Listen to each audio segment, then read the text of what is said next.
ఈశ్వరస్వరూపైన సభకి నమస్కారం.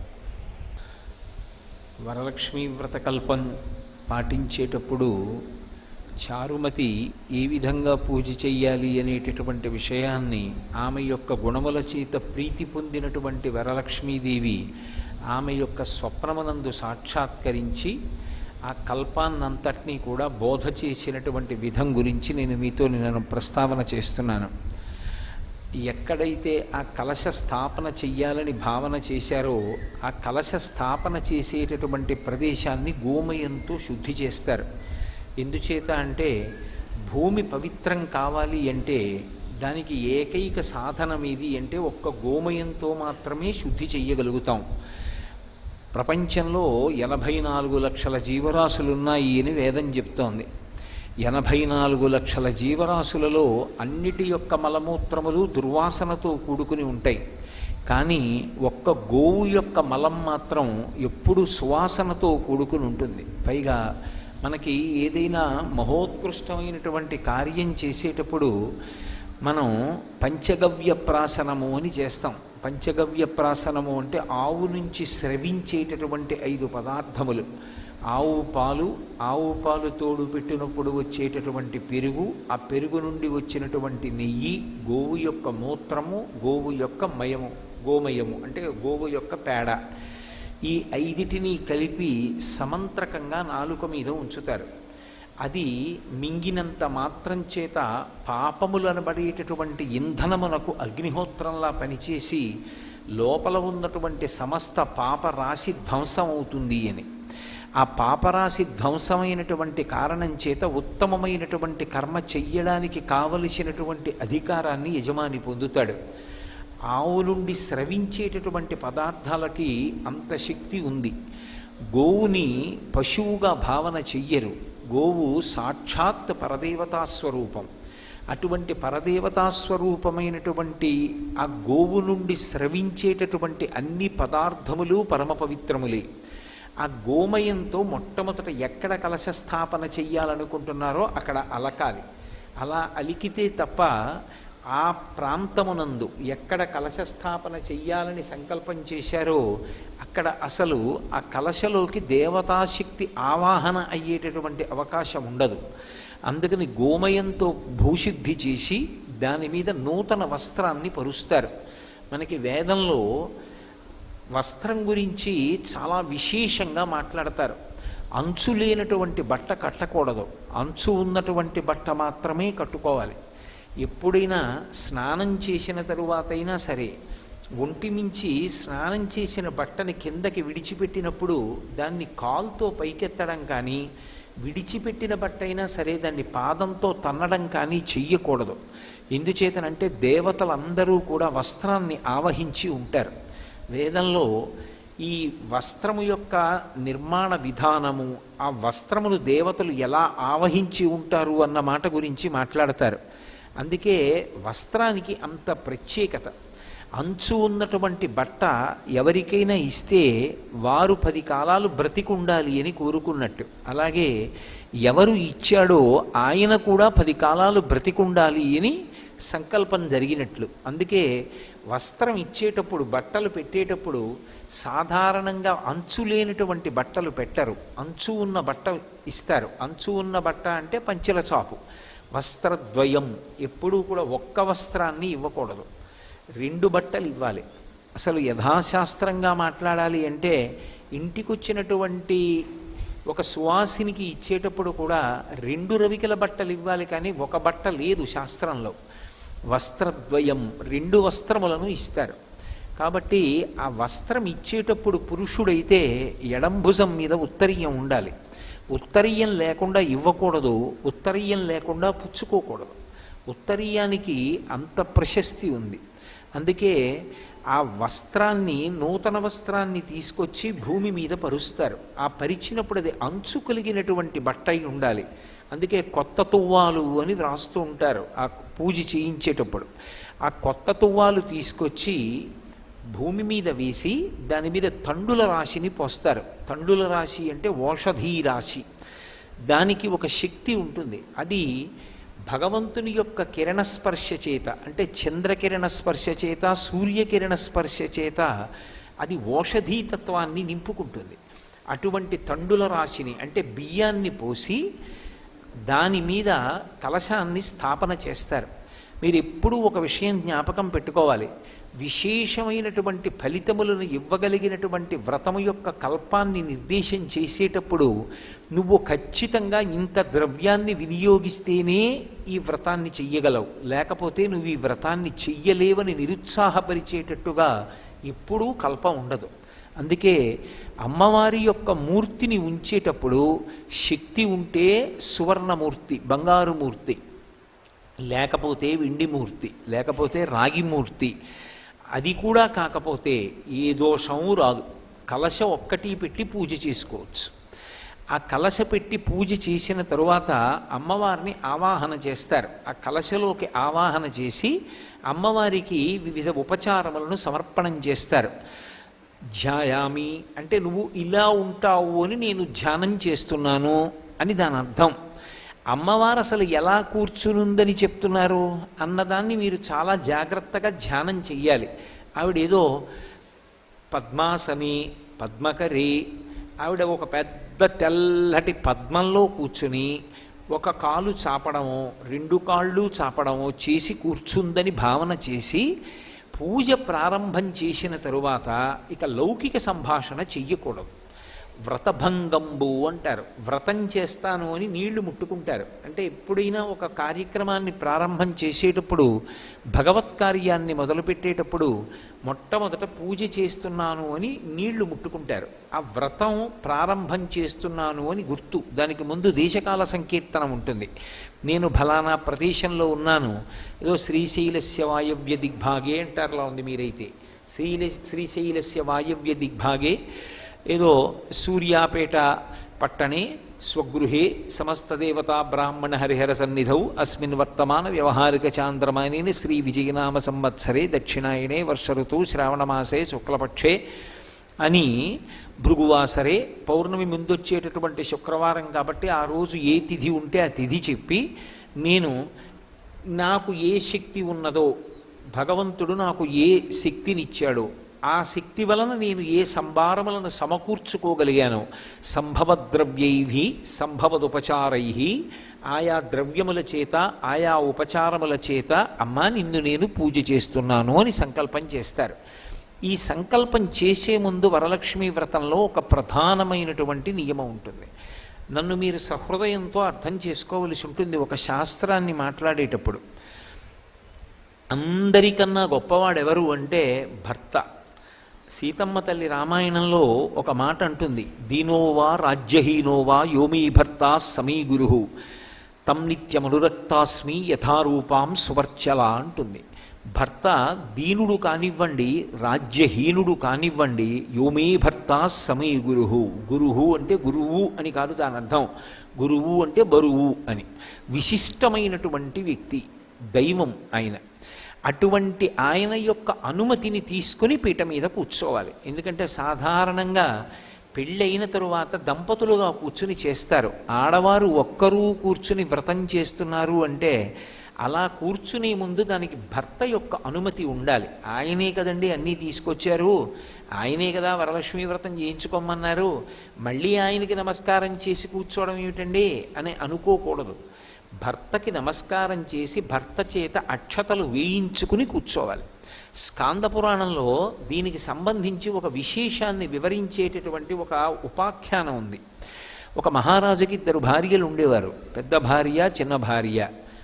ఇందులో ఇద్దరూ కూడా భక్తి తత్పరత కలిగినటువంటి వాళ్ళు, ఎప్పుడూ భగవత్ సంబంధమైనటువంటి వ్రతములు చేస్తూ ఉండేవారు. పెద్ద భార్య ఏ వ్రతం చేసినా సరే ఆ వ్రతం చెయ్యడానికి పూర్వమే భర్తగారి పాదములకు నమస్కరించి ఆయన అనుమతిని పొంది అక్షతలు వేయించుకుని పీటల మీద కూర్చునేది. రెండవ ఆమె భర్తగారు చెప్తేనే కదా చేస్తున్నాం కాబట్టి ఆయనకి నమస్కరించకుండా కూర్చుని వ్రతం చేసేది.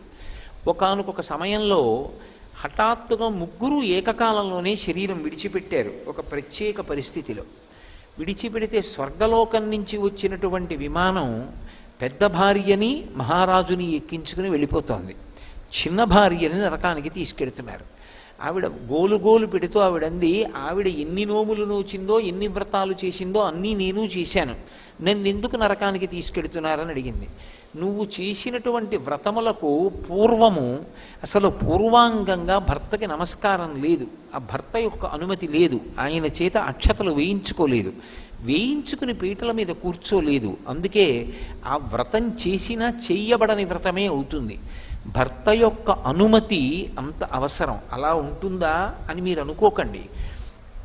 నేను నెలకి ఏదో కొన్ని వేల రూపాయలు నాకు జీతంగా ఇచ్చేటటువంటి ఉద్యోగం చేస్తున్నటువంటి కారణం చేత ప్రతిరోజు ఇన్ని గంటల నుండి ఇన్ని గంటల వరకు పని ఉందా లేదాతో సంబంధం లేదు, నేను అక్కడ కూర్చుంటాను అని ఒప్పందం.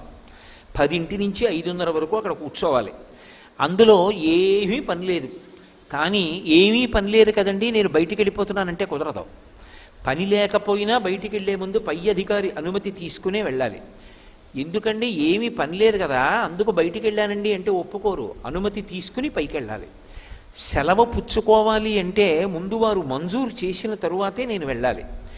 నెలకి కొన్ని వేల రూపాయల జీతం ఇచ్చేటటువంటి కార్యాలయానికే నా మీద అన్ని అధికారాలుంటే పరమేశ్వరుడు నిర్మాణం చేసినటువంటి వ్యవస్థలో పరమేశ్వర స్వరూపుడైనటువంటి భర్త యొక్క అనుమతి లేకుండా చేసిన వ్రతానికి ఫలితం వస్తుందని తీర్మానం చేస్తే అది వైదికం ఎలా అవుతుంది? కాబట్టి ఎవరికి ఇవ్వవలసినటువంటి గౌరవం, ఎవరికి ఇవ్వవలసినటువంటి స్థానం వారికి ఇచ్చిన నాడే గౌరవం అన్నది ఉంటుంది. ఆవిడ వరలక్ష్మి, ఆవిడేం చేస్తూ ఉంటుంది? ఆవిడ గురించి అసలు ప్రార్థన చేస్తే ఏం చెప్తాం పీఠికలో? నిత్యానపాయనీం నిరవద్యాం దేవదేవ దివ్యమహిషీం అఖిల జగన్మాతరం అస్మన్మాతరం అశరణ్య శరణ్యాం అనన్య శరణ శరణమహం ప్రపద్యే అని చెప్తాం. ఆవిడికి నిత్యానపాయని అని పేరు. నిత్యానపాయని అంటే ఆమె భర్తని విడిచిపెట్టి ఉండదు. భర్త గారు ఎప్పుడైనా ధర్మ సంరక్షణార్థం భూలోకంలో అవతార స్వీకారం చేస్తే ఆవిడ కూడా అవతార స్వీకారం చేసి వచ్చేస్తుంది. ఏదైనా ఒక పని చేసే ముందు మన బుద్ధికి నచ్చినటువంటి దాన్ని ప్రమాణంగా చేసి చెయ్యకూడదు. శాస్త్రాన్ని ప్రమాణంగా చేసుకుని ఏ కార్యమైనా చెయ్యాలి. తస్మాత్ శాస్త్రం ప్రమాణంతే కార్యాకార్య వ్యవస్థితౌ. ఒక పని చెయ్యాలన్నా ఒక పని ఇలా చెయ్యకూడదన్నా దానికి ఏది ప్రమాణము అంటే శాస్త్రం ఒక్కటే ప్రమాణము. ఈ పని ఇలా చెయ్యవద్దు శాస్త్రం ప్రమాణం, ఈ పని ఇలా చెయ్యండి శాస్త్రం ప్రమాణం. శాస్త్రంతో నాకు సంబంధం లేదు, నిన్ను ఉద్ధరించేవాడు లేడు. కాబట్టి భర్తకి నమస్కరించి పీటల మీద కూర్చుని దేశకాల సంకీర్తనం చేసి పరమభక్తితో అమ్మవారి యొక్క ఉపచారముల యందు దృష్టి పెట్టి చెయ్యాలి. ఉపచారములను చేసేటప్పుడు ఏదో నేను పూజ చేస్తున్నాను అని చెయ్యడం కాదు. ఆ చేసేటప్పుడు మనసులో భావన ఉండాలి. మీరు ఎప్పుడు ఒకటి గుర్తుపెట్టుకోండి, ఒక పూజ చేస్తున్నప్పుడు ఒక ఉపచారం చెప్తాం, ఆ ఉపచారం పూర్తయింది అని ఎప్పుడు శాస్త్రంలో తీసుకుంటారంటే 3 ఏకీకృతమైతేనే ఆ ఉపచారములు పూర్తయ్యాయి అని చెప్తారు. ఏ 3 ఒకటి అవ్వాలి అంటే నోటితో చెప్తున్నటువంటిది ఏదో దాన్ని చెయ్యాలి, అంటే కర్మేంద్రియం చెయ్యాలి. నోటితో చెప్పినది చెయ్యి చేస్తుండాలి, నోటితో చెప్పి చెయ్యి చేస్తున్న దాన్ని మనసు చూస్తూ ఉండాలి. ఈ 3 ఏకీకృతం అయ్యాయనుకోండి అప్పుడు వ్రతం చేస్తున్నాడు అని చెప్తారు. నేను మీకు ఒక ఉదాహరణ చెప్తే మీరు బాగా పట్టుకుంటారు. అమ్మవారికి స్నానం సమర్పయామి అంటాం. స్నానం సమర్పయామి అనేటటువంటి ఉపచారం యథార్థానికి ఎక్కడా కూడా సంపూర్ణంగా చేయడం అనేటటువంటిది ఉండదు. మనం ఏదో ఆ కలశలో వేసినటువంటి పువ్వుతోటో ఆకుతోటో కొద్దిగా నీళ్లు తీసి చల్లుతాం అంతే. నేను స్నానం చేశాను అనుకోండి, నేను మీ ఇంటికి వచ్చాను అనుకోండి, అమ్మ సంధ్యావందనం చేసుకోవాలి స్నానం చేస్తానమ్మా అని అనుకోండి, అయ్యా వెళ్ళండి స్నానం గదిలోకి స్నానం చెయ్యండి అని ఓ గ్లాస్తో నీళ్ళు అక్కడ పెట్టి అందులో పువ్వు పెట్టారనుకోండి, అదేమమ్మా గ్లాసులో నీళ్లు పెట్టి పువ్వు పెట్టారు స్నానం చేయాలన్నాను కదా అంటే, మీరు పొద్దున్న పూజ చేసేటప్పుడు ఆపోహిష్టామయో భవస్థానవుర్జే దధాతన అంటూ చల్లలేదా? మీరు అలాగే చల్లుకోండి, స్నానానికి చాలదా? ఈశ్వరుడికి సరిపోయింది మీకెందుకు సరిపోదు? ఆయనకన్నా పెద్దవారా? చల్లుకోండి అన్నారు అనుకోండి, అది కుతర్కం అవుతుంది, వితండవాదన అవుతుంది, అది పొసగదు. ఎందుచేత అంటే ఉపచారము మనసు చేత భావింపబడాలి. స్నానము నేను చేస్తే బాహ్య శౌచము కొరకు. అది మనసు చేత భావిస్తే బాహ్య శౌచం రాదు. అమ్మవారి విషయంలో మీరు మనసుతో భావన చెయ్యాలి. ఎలా భావన చెయ్యాలి? శంకరాచార్యులు వారు కనకధారా స్తోత్రం చేస్తూ నేర్పుతారు మనకి. దిగ్గస్తిభిః కనక కుంభముఖావ సృష్ట స్వర్వాహినీ విమలచారు జలప్లుతాంగీం ప్రాతర్నమామి జగతాం జననీమశేష లోకాధినాథ గృహిణీం అమృతాబ్ధిపుత్రీం అంటారు. ఆ దిగ్గజములు ఆకాశగంగా జలాలను తమ యొక్క బంగారు కలశలతో పట్టి తీసుకొచ్చి లక్ష్మీదేవికి రెండు వైపులా నిలబడి ఆ బంగారు కలశలని పైకెత్తి మందాకినీ జలాలు పోస్తే ఆమె కట్టుకున్నటువంటి తెల్లటి బట్ట తడిసిపోతుంది. ఆ తడిసిపోయినటువంటి తెల్లటి బట్టతో కూర్చున్నటువంటి ఆ అమ్మవారి యొక్క పాదముల జంట ఒక్కసారి మనసు నిండా భావన చేసి ఆ తల్లి పాదములకు, ఆ తడిగా ఉన్నటువంటి అమ్మవారి పాదములకు ఉంచి తల తగిలేటట్టుగా నమస్కరిస్తే ఆ తడి నా నుదుటికి తగిలింది అని భావన చేస్తే ఆ తడి ఇలా తుడుచుకోవాలనేటటువంటి అనుభూతి కలుగుతుంది. దిగ్గస్తిభిః కనక కుంభముఖావ సృష్ట స్వర్వాహినీ విమలచారు జలప్లుతాంగీం ప్రాతర్నమామి జగతాం జననీమశేష లోకాధినాథ గృహిణీం అమృతాబ్ధిపుత్రీం అని ఆ తల్లిని అలా చూసి తడిసిపోయి ఎర్రటి కాళ్ళు, తెల్లటి గోళ్ళు, తడిసి కరిగి కిందకి కారిపోతున్నటువంటి పారాణి కనపడుతుంటే ఒక్కసారి వంగి అమ్మవారి పాదముల దగ్గర తలపెట్టి నమస్కారం చేశారనుకోండి, ఇప్పుడు ఆ తడి మీ నుదిటికి అందుకుని ఆ పారాణి కరిగి మీ నుదిటికి అంటుకుంటే మీరు పూజ చేద్దామని పైకి లేచిన తర్వాత వెంటనే తర్వాత ఉపచారం జ్ఞాపకానికి వస్తుందా? జ్ఞాపకానికి రాదు. మీ నుదుటికి ఏదో తడున్నట్టు, ఏదో అంటుకున్నట్టు భావన పొంది మీరు ఒకసారి ఇలా అనుకుని పారాయణ ఏమైనా ఉందా అని ఇలా చూసుకుని ఏం లేదంటే మీరు చేసిన ఉపచారం అమ్మవారికి అందింది. మీరు స్నానం చేయించారు అమ్మవారికి. అమ్మవారి తడిపాదములకు, పారాణి పాదములకు మీరు నమస్కారం చేశారు. అలాగే నేను మీకు ఉదాహరణకి చెప్తున్నాను సుమండి. మనసు లేదనుకోండి 10 నిమిషాల్లో వ్రతం అయిపోతుంది. మనసు అక్కడ ఉందనుకోండి, పొద్దున్న కూర్చున్నటువంటి వరలక్ష్మీ వ్రతం ప్రదోష వేళ పేరంటానికే లేస్తారు కూడా. ఎందుకు అంటారేమో, ఒక్క ఉపచారమునందు ధ్యానములోకి వెళ్ళిపోతారు. నేను మీకు ఒక ఉదాహరణ చెప్పాలి అంటే, అమ్మవారికి ఏదో అమ్మ వస్త్రద్వయం సమర్పయామి అన్నారు.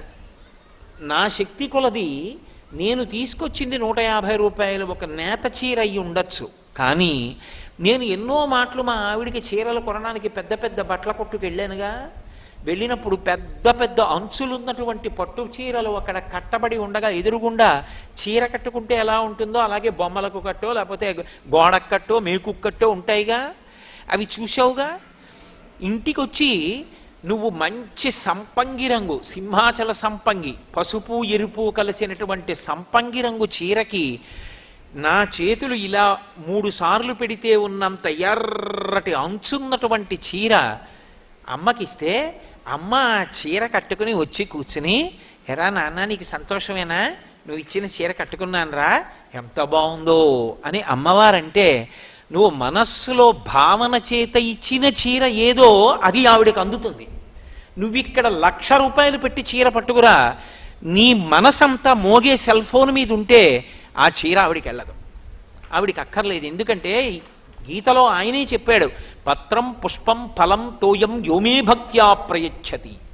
నాకు భక్తితో ఇచ్చింది పుచ్చుకుంటాను తప్ప భక్తి లేకుండా ఇచ్చింది పుచ్చుకోవడానికి అది నీదా? నేనిచ్చింది నాదే ఆ చీర. నువ్వు కొని నాకు ఇవ్వగలుగుతున్నావంటే కొనడానికి కావలసిన శక్తిని నీ ఎందు ప్రచోదనం చేసిన వాడిని నేను ఏదో ఒక విభూతిని నీ ఎందు పెట్టాను కాబట్టి నీకు 50,000 వస్తున్నాయి కాబట్టి ఆ చీర కొన్నావు. ఆ విభూతిని వెనక్కి తీస్తే ఎవడుంచుకుంటాడు నేను ఉద్యోగంలో? కాబట్టి ఆ శక్తి నాది. కానీ నేను అడిగేది ప్రేమతో భక్తితో ఇస్తావా? అందుకే ఆ భక్తితో ఉపచార సమర్పణం చేశారనుకోండి, చేసినప్పుడు ప్రతి ఉపచారం దగ్గర కూడా మనసును ఏకీకృతం చెయ్యాలి.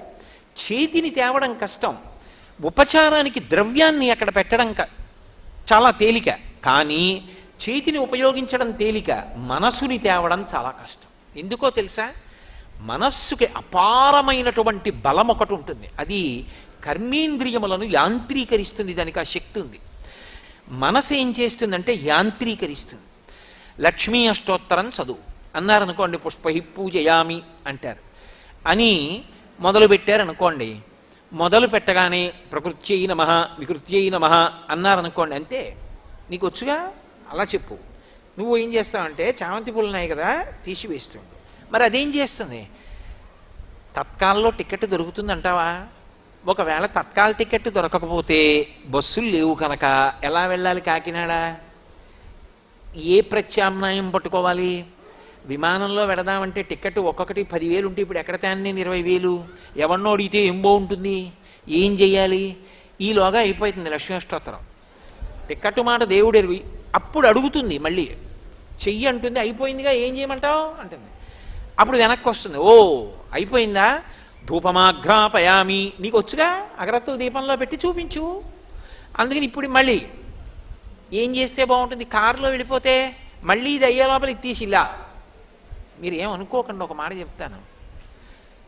నేను ఏదైనా వాసన మీకు చూపిస్తాను, మంచి వాసన అని చెప్పి ఓ పువ్వు పట్టుకొచ్చి, ఎంత మంచి పరిమళమోనండి పువ్వు అన్నాను అనుకోండి, ఏదేది అన్నారు అనుకోండి, నేను మీ దగ్గరికి వచ్చి ఇలా అన్నాను అనుకోండి, బుద్ధి ఉందా లేదా, ఏడు ఇలా తిప్పితే ముక్కు దగ్గరికి పట్టరా అంటారా అనరా? ధూపానికి తిప్పడం ఎందుకండి ఇలాగా? పైగా నిప్పు నెరుసులన్నీ పడిపోయేంత వరకు వెలిగించేసి ఇలా బోర్లా పెట్టి, అప్పుడు దాన్ని ఇలా ఇలా ఊపేసి, ఆరిపోయిన తర్వాత ఇలా తిప్పేసి, ఆ నెరుసులన్నీ ఆయన బట్టల మీద పడిపోతుంటే ఆయన దులుపుకు లేచి వెళ్ళిపోడు. నీ దిక్కుమాలిన పూజ, నువ్వు ఎవడు పుచ్చుకుంటాడు రా ఇదని? ఎందుకు ఆ పూజ? అసలు భావనేది ఆవిడ మహాలక్ష్మి, ఆవిడ కూర్చుంది, నేను ధూపం ఇస్తున్నాను ఆవిడికి. కాబట్టి ఎక్కువ అగ్నిహోత్రం లేకుండా ఒక్కసారి ముక్కు దగ్గర ఇలా పెట్టి తీసేస్తే అది పొగ.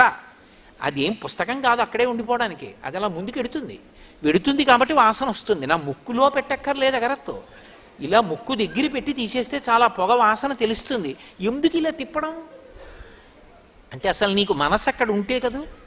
నీకు మనసు అక్కడ ఉంటే ఏది ఎలా చెయ్యాలో అలా చేస్తావు. మనసు లేకపోతే నా ఇష్టం. ధూపానికి చుట్టూ తిప్పడం ఎందుకా? చుట్టూ తిప్పడం అంటే ఏమో ఆయనకి తెలియదు, ఎవడో తిప్పాడు, ఈయన తిప్పుతాడు. కాబట్టి త్రికరణములు ఏకీకృతము కావాలి. కనీసంలో కనీసం 16 ఉపచారాలు చేస్తారు షోడశోపచారములని. షోడశోపచారములలో ఒక్క ఉపచారం దగ్గర మనసు నిలబడితే చాలు, ఆవిడ పరమప్రీతి పొందుతుంది. చాలా చోట్ల మీరు గమనించండి, శుద్ధ ఆచమనీయం సమర్పయామి అంటారు. ఎన్ని మాటలు ఇస్తారు? తమలపాకుతో తీసి ఇలా అంటారు, అంతే, అయిపోయింది ఆచమనీయం. నేనైతే అలా పుచ్చుకుంటానా? ఓం కేశవాయ స్వాహ ఆగుతానా గుటకేసే వరకు? ఓం నారాయణాయ స్వాహ గుటకేసే వరకు ఆగుతానా? ఓం మాధవాయ స్వాహ మళ్ళీ గుటకేసే వరకు ఆగుతానా? నాకైతే 3 మాటలు, లక్ష్మీదేవికి అయితే 1 మాటనా? అదేమిటి? అదేం సిద్ధాంతం? ఆచమనీయం అంటే ఎవరికైనా 3 మాటలే అయినప్పుడు ఆవిడికి కూడా నువ్వు ఎన్ని మాటలు ఇవ్వాలి? 3 మాటలు ఇవ్వాలి. 3 మాటలు ఇచ్చినప్పుడు ఆవిడ గుటకెయ్యాలా? ఆవిడే చెయ్యిలా పట్టాలా? నువ్వు ఆ చేతిలో నీళ్లు పోస్తే ఆవిడ ఇలా పెట్టుకుని తాగాలా? అసలు శుద్ధ ఆచమనీయం సమర్పయామి, ఆచమనీయానంతరం స్నానం సమర్పయామి, ఏం పుచ్చుకుంటుంది ఆవిడ 3 మాటలు? అసలు ఏది ఒకదాని మీద వచ్చి వరద పడిపోయినట్టు పడిపోతుంటే. మనసు ఉంటే మనసు భావన ఎందు చూస్తుంది, మూర్తి అక్కడే ఉంటుంది, కదలదు. మనసు కదలికలు చూస్తుంది. అమ్మవారు ఇలా చేయి చాపిందనుకోండి, 5 వేళ్లకి ఉంగరాలతో చేతులకు ఆవిడ పెట్టుకున్నటువంటి రత్న కంకణములు కదులుతాయి. కదిలినప్పుడు ఆవిడ చెయ్యిలా కదిపితే కణ కణ కణ కణ ధనులు వస్తాయి. భాగవతంలో పోతన గారు అనుభవింపచేస్తారు. అక్రూరుడు నారాయణ దర్శనం పొందుతాడు. పొందినప్పుడు కదలిన బాహు పద క్రమంబున రమముసూపెడి నూపు రములవాణి అంటారు. భగవంతుడు కాళ్ళు తీసి ఇలా పాదపీఠం మీద పెట్టాడనుకోండి, పాదయోహో పాద్యం సమర్పయామి అని నేను పాదముల మీద నీళ్లు పొయ్యాలంటే ఆయన ఇలా పెట్టాలా వద్దా? పాదపీఠం మీద ఆయన కాళ్ళు ఎత్తి పెట్టినప్పుడు ఆయన పాద మంజీరముల యొక్క ధ్వనులు వినపడతాయి. అవి వినపడాలంటే ఆ భక్తి ఉన్నవాడికైతే వినపడతాయి.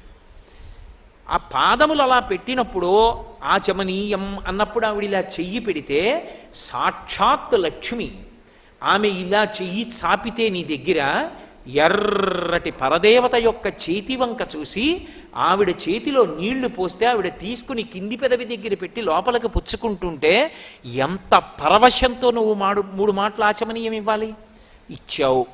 అక్కడ మంత్రం ఉండదు, నీ భక్తితోటి పూరణ చెయ్యాలి. ఆచమనీయం చేస్తే ఏం చేయాలి? చెయ్యి ఎంగిలవుతుంది. చెయ్యి ఎంగిలవుతుంది కాబట్టి ఏం చేయాలి? ఓ చుక్క నీళ్లు పోసుకుని పక్కనున్న బట్టతో తుడుచుకుంటాం. అమ్మవారైతే ఆవిడ కూడా నువ్వు పూజ చేస్తున్నావునో బట్ట తెచ్చు తుడుచుకుంటూ ఉంటుందా? భక్తి అన్న మాటకు అర్థం ఏమిటి?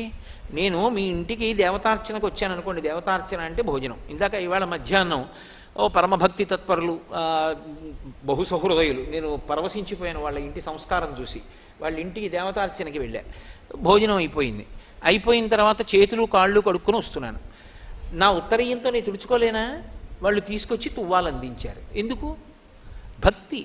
వాడు వచ్చాడు పాపం, భోజనం చేశాడు, వాడు కాళ్ళు కడుక్కున్నాడు, చేతులు కడుక్కున్నాడు, వాడు చేతులు తుడుచుకోవడానికి వస్త్రం ఇద్దాం, అది భక్తి.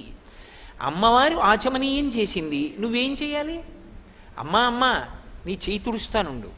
ఉత్తరీయం తీసి అమ్మవారి చేతిని తుడిచేటప్పుడు అమ్మ ఇలా చేయి పెట్టింది అనుకోండి, ఆ చేతి కింద నీ ఎడం చేయి పెట్టి నీ కుడి చేత్తో అమ్మవారి అరిచెయ్యి తుడుస్తున్నావు అనుకో, మెత్తటి అమ్మవారి చేతిని తుడుస్తున్నప్పుడు నీకు ఎంత అనుభూతి కలిగి రోమాంచితమవుతుంది. నిజంగా ఏదో ఒక్క ఉపచారం, 16 ఉపచారముల యందు మనసు నిలబడడం మాట దేవుడెరుగు. ఒక్క ఉపచారమునందైనా మనసు నిలబడాలి కదా. 108 నామాలతో పూజ చేస్తున్నప్పుడు నువ్వు చేస్తున్నటువంటి పూజలో పువ్వు వెళ్ళి అమ్మవారి పాదాల మీద పడడం నీకు కనపడాలి కదా. అధాంగ పూజ చేసేటప్పుడు ఎదురుగుండా కలశ ఉంది, మూర్తి చాలా చిన్నది ఉంటుంది, ఒకవేళ పెట్టినా ఒక్కొక్కచో రూపు ఉంటుంది అంతే, బంగారు రూపు గుండ్రంగా ఉండి దాని మీద లక్ష్మి ముద్ర ఉంటుందంతే. మరి అధాంగ పూజలా? అధాంగ పూజ అంటే పాదముల దగ్గర నుంచి తల వరకు చేస్తారు. చేసినప్పుడు పాదౌ పూజయామి, గుల్భౌ పూజయామి, ఏదో జానుని పూజయామి, ఊరూం పూజయామి, కటిం పూజయామి, నాభిం పూజయామి, ఉదరం పూజయామి, స్తనౌ పూజయామి, ఏదో చుబుకం పూజయామి, లేదా స్కందౌ పూజయామి, అలాగే ఓష్ఠే పూజయామి, నాసికాం పూజయామి, నేత్రే పూజయామి. అమ్మవారి కళ్ళ మీద కూడా పువ్వు వేయాలి. నువ్వు ఇలా కూర్చుని వేస్తావా కంటి మీదకు పువ్వు? కంటికి తగలకుండా లేచి నిలబడి కనుబొమ మించి పువ్వు వదిలేస్తావు. అలా అమ్మవారి బాహూం పూజయామి, అమ్మవారి చేతుల మీద పువ్వు లేచావు. ఇప్పుడు ఇది ఎలా చేస్తావు? అక్కడ ఉందా అవన్నీ అవకాశం ఉందా చేయడానికి? కాదు. నీకు బ్రహ్మస్థానంలో ఉన్నటువంటి ఆయన నామాలు చెప్తుంటే నీ మనసు చూడాలి. పళ్ళెం ఇలా పట్టుకొని పువ్వు వేస్తుంటే పాదౌ పూజయామి అన్నాననుకోండి, పారాణి పెట్టినటువంటి అమ్మవారి యొక్క శ్రీపాదముల మీద నువ్వు వేసినటువంటి చామంతి పువ్వు వెళ్ళి పడిందని, అమ్మవారి యొక్క చీలమండ మీద పడిందని, మోకాలు మీద పడిందని, నడుం మీద పడిందని, కడుపు మీద పడిందని, బొడ్డు మీద పడిందని, అమ్మవారి వక్షస్థలం మీద పడిందని, త్రివళులు 3 రేఖలు కలిగినటువంటి కంఠం మీద పడిందని, గడ్డం మీద పడిందని, పెదవుల మీద పడిందని, ముక్కు మీద పడిందని, అమ్మో అమ్మ కంటి మీద దెబ్బ తగులుతుందని లేచి నిలబడి కనుబొమ మించి వేశావని, చెవుల మీద వేశావని, ఆఖరణ సర్వాణ్యంగాని పూజయామి, తల మీద పువ్వులేశాక అన్ని అంగముల మీద పూజ ఎలా చేస్తావు? అంటే బుట్టలోంచి ఇన్ని చామంతి పూలు ఇలా దగ్గరికి నొక్కి 2 చేతులతో పైకెత్తి తలమించి వదిలేశావు. ఇప్పుడు ఆ పువ్వులన్నీ వడివడిగా కింద పడిపోతున్నాయి. పడిపోతున్నప్పుడు అమ్మవారి తల, అమ్మవారి జుత్తు, అమ్మవారి కబరీబంధంలో ఉన్న పువ్వు, అమ్మవారి నుదుటికున్న బొట్టు, అమ్మవారి చెవులకున్న కర్ణాభరణాలు, అమ్మవారి బుగ్గలు, అమ్మవారి కళ్ళు, కనుబొమలు, ముక్కు, ఆ ముక్కుకి మధ్యలోంచి వేలాడుతున్నటువంటి ముత్యంతో ఉన్నటువంటి ఆ బాసర, ఆ కింద ఉన్నటువంటి పెదవులు, ఆ ఎర్రటి అధరం, అమ్మవారి యొక్క గడ్డం, అమ్మవారి యొక్క కంఠం, దాని మీద 3 రేఖలు, అమ్మవారి వక్షస్థలం, అమ్మవారి యొక్క నడుము, అమ్మవారి కడుపు, అమ్మవారి బొడ్డు, అమ్మవారి తొడలు, అమ్మవారి మోకాళ్ళు, అమ్మవారి పాదాలు, అమ్మవారి చీలమండలు, అమ్మవారి వేళ్ళు, అమ్మవారి గోళ్ళు కనబడుతుండగా పువ్వులు ఎంత వేగంగా పడతాయో నీ మనసు అంత వేగంగా పైనుంచి కిందకు వచ్చి పాదాల దగ్గర నిలబడాలి. ఎదురుగుండా మూర్తి లేదు. అధాంగ పూజ యందు నువ్వు అలా చూడడానికి మూర్తి ఉండదు, ఎక్కడా కూడా ఉండదు, దేవాలయం అయితే తప్ప. మరి దేంతో చూస్తావు అధాంగ పూజ? అందుకే అధాంగ పూజ ముందొస్తుంది. ముందు ఎందుకు వస్తుందంటే మనసుని బాగా శిక్షణ చేసి తీసుకొస్తున్నారు చూడ్డాన్ని. బాగా కళ్ళు విప్పి చూడడం ప్రారంభం చేయి ఇక్కడి నుంచి. అలా చూసిన తరువాత మనసు హత్తుకుపోయిన తర్వాత ఇక ఉపచారములు మొదలు పెడతారు. ఆ భక్తి యందు పారవస్యాన్ని పొందుతుంది. అలా ఆ ఉపచారములను చెయ్యలేదనుకోండి, ఏదో మంత్రభాగం గడగడగడగడగడగడ మంత్రం చెయ్యి, ఏదో దొరికిందల్లా చేస్తూ ఉండడం, మధ్య మధ్యలో ఆగమంటూ ఉండడం, ఈ మధ్యలో వదిన ఆ పక్కనుంది ఇలా పట్టరా అంటూ ఉండడం, ఆవిడెవరో ఏదో పట్టుకొస్తూ ఉండడం, పేరుకి పూజ, ఒక్క ఉపచారం సిద్ధంగా ఉండదు. నేను పరమ సహృదయంతో 4 రోజుల ముందు వ్రతకల్పాన్ని చదవండి అని చెప్పడానికి కారణం అది. నిజంగా అందుకే పరమశివుడు ఆ మాట అన్నాడు, వ్రతమస్తి మనోహరం అన్నాడు. అది మనోహరం పార్వతి అన్నాడు. నిజంగా వరలక్ష్మీ వ్రతం చేసుకోవాలని తాపత్రయం ఉంటే ఆ రోజు పొద్దున్న చేసేస్తాను అనకు. 4 రోజుల ముందు చదువు. అసలు ఏమేం కావాలి? దీపం, ఒత్తులు, ఆవు నెయ్యి లేదా నువ్వుల నూనె రాయి, ఓ అగ్గిపెట్టి, అగరవత్తులు వెలిగించడానికి పెట్టుకోవడానికి ఏదో ఒక పరికరం, నీరాజన పరికరం, నైవేద్యం అన్ని టిక్కు పెట్టుకో. మీరు ఒక్క మాట జ్ఞాపకం పెట్టుకోండి, పూజ అన్న మాటకు అర్థం ఏమిటో తెలుసా? మీరు పీటల మీద కూర్చున్న తర్వాత పూజ ప్రారంభం కాదు. పూజ బాగా జరగడానికి మీరు ముందు చేసేటటువంటి సాధన అంతా పూజే. పూజ చేసుకోవాలి తొందరగా. అన్నీ స్నానానికి వెళ్ళాను అనుకోండి, స్నానం పూజ యందు అంతర్భాగం అవుతుంది. నేను తొందరగా తెమలాలి, అందుకు పేపర్ చదవను అన్నాను అనుకోండి, ఇప్పుడు పేపర్ చదవకపోవడం పూజ యందు అంతర్భాగం అవుతుంది. పూజ తర్వాత చేద్దామని పేపర్ చదివాను అనుకోండి, పూజకి భంగం అవుతుంది. అందుకే పూజ చేస్తూ ఏం చెయ్యాలంటే, వ్రతం చేసేటప్పుడు ప్రత్యేకించి ఆవలించకూడదు, తుమ్మకూడదు, దగ్గకూడదు, అన్ని నియమాలు ఉన్నాయి. అలా కానీ చేశారనుకోండి, నీళ్లు ముట్టుకుని వ్రతం చేస్తానని వ్రతభంగం చేశాడని ఖాతాలో వేస్తాడు. పోతన గారు భాగవతం చేస్తూ కాత్యాయని వ్రత ఉపాఖ్యానంలో ఒక మాట అంటారు, వ్రతభంగంబులు మానునట్టి వరదున్ వామాక్షులిక్షించయున్ గత చేలా ప్లవనంబునేడు వ్రతభంగంబంచు చింతించి పాల తటంజస్త కరాబ్జలై సరస లీలన్ రొక్కిరట్లందరున్ అంటారు. వ్రతములు చేయుచునొక్కమారైన ఆ గోవిందుని స్మరించిన మనం వ్రతం చేసేటప్పుడు ఎక్కడైనా పొరపాటు జరుగుతోందేమో అని ఏం చేయాలంటే, 2 ఉపచారాలు 3 ఉపచారాలు చేశారనుకోండి, ఒకసారి ఆపి మనసుకి వ్యవధానం ఇవ్వాలి మళ్ళీ వెనక్కి రావడానికి. లేకపోతే అది బడలిపోయి తనంత తాను బలవంతంగా పారిపోతుంది. మీరు దాంతో ఘర్షణ పడ్డారనుకోండి, నువ్వు నా మాట వింటలేదు, వాడేమో కిందటి ఏడాది వచ్చి శ్రావణ మాసంలో తలకొట్టుకుని చెప్పి వెళ్ళిపోయాడు, అలా చేద్దామంటే నువ్వేమో ఎటో పోతున్నావు ఓ మనసా అని దాంతో యుద్ధం మొదలెడితే ఘర్షణ వచ్చి పూజ సరిగా జరగదు. అందుకే మనసుని వెనక్కి తేవడానికి ఓ చిన్న అవకాశం దానికి ఇవ్వాలి. అందుకని ఏం చేస్తారంటే, మధ్యలో కాసేపు గోవిందా హరి గోవిందా వెంకటరమణ గోవిందా ఏడుకొండల గోవిందా అని గోవిందనామని చెప్పారనుకోండి, వ్రతములు చేయుచునొక్కమారైన యవ్వానిన్ విచారించినన్ వ్రతభంగంబులు మానురట్టి వరదున్ వామాక్షులిక్షించియున్. వ్రతభంగము కాకుండా ఏది కాపాడుతుందంటే భగవన్నామము కాపాడుతుంది. అథవా శ్రీమాత్రే నమః శ్రీమాత్రే నమః శ్రీమాత్రే నమః అని అండమో, పక్కన సౌందర్యలహరి పెట్టుకుని తీసి నీకో శ్లోకం అలవాటైతే చక్కగా పైకి అవిద్యానామంతస్తివిరమిహిరోద్దీపనగరీ జడానాం చైతన్యస్తబకమకరంద శృతిఝరీ దరిద్రాణం చింతామణిగుణనికా జన్మజలధౌ నిమగ్నానాం దంస్ట్రా మురరిపు వరాహస్య భవతి అని మళ్ళీ మొదలుపెట్టారనుకోండి, వ్రతభంగము పొరపాటు ఎక్కడ జరిగిందో దాన్ని దిద్దుతుంది ఆ నామం. దిద్ది వ్రతం పూర్తవడానికి కింద తీసుకెడుతూ ఉంటుంది. అందుకని భగవన్నామమును పలుకుతుండు వ్రతం చేసేటప్పుడు, లేకపోతే వ్రతభంగం జరిగిపోయే అవకాశం ఉంది. అందుకు భర్తకి నమస్కారం చేస్తే భర్త పరాకు చెప్తాడు ఇంట్లో, అమ్మ వ్రతం చేస్తోంది పలకరించకండి, మాట్లాడకండి కాసేపు. కొడుకుంటాడు, భర్త పక్కన ఉంటారు. దేనికి? ఒక ఉపచారం జరుగుతుంటే తర్వాత ఉపచారం ఆవిడికి కాస్త దూరంగా పెట్టుకుంది, ఏదో పొరపాటున పాపం ఇన్ని రాసుకుంది, కానీ ఆ నీరాజన పరికరం తీసుకెళ్ళి అక్కడ పెట్టుకుంది, తను ఇక్కడ కూర్చుంది. ఇప్పుడు పీటల మించి లేచిపోకూడదు. అలాగని చాపి ఎక్కడో ఉన్న నీరాజన పరికరాన్ని అందుకునే ప్రయత్నం చేస్తే గబుక్కుని పడిపోతారు కూడా. నైవేద్యం అయిపోయింది, తాంబూలం అయిపోయింది, అక్కడెక్కడో ఉంది నీరాజన పరికరం. రోజు పూజ చేయట్లా భర్త తెలియదు నీరాజనం ఇవ్వాలావిడని, కాస్త ఆ పరికరాన్ని దగ్గరికి తీసుకొచ్చి చేతికి అందిస్తాడు. పక్కన కొడుకో భర్తో ఉంటారు. ఎందుకని? అమ్మ వ్రతం పూర్తవ్వాలి. వ్రతం పూర్తవడానికి వీళ్ళందరూ ఉపకరణం కింద నిలబడతారు. నిలబడితే అప్పుడు ఆ ఇంట్లో ఏమైంది? ఆవిడ ఒక్కతే కాదు వ్రతం చేస్తున్నది, అందరూ వ్రతమే చేస్తున్నారు. అది అమ్మ సేవ చేయడం వ్రతంలో. అంటే వ్రతం చేసుకుంటున్న అమ్మకి సేవ చేసి బిడ్డలు తరిస్తారు. కొడుకు పక్కన ఉండాలి, అల్లుడు ఉండాలి. పోని కూతురు ఎక్కడో పెళ్లి చేసుకుని కూతురు ఎక్కడో చేసుకుంటోంది, అల్లుడు అక్కడ ఉన్నాడు. కొడుకు ఉండాలి, కోడలు అత్తగారి పక్కన కూర్చుని చేసుకుంటోంది, భర్త పక్కన ఉండాలి.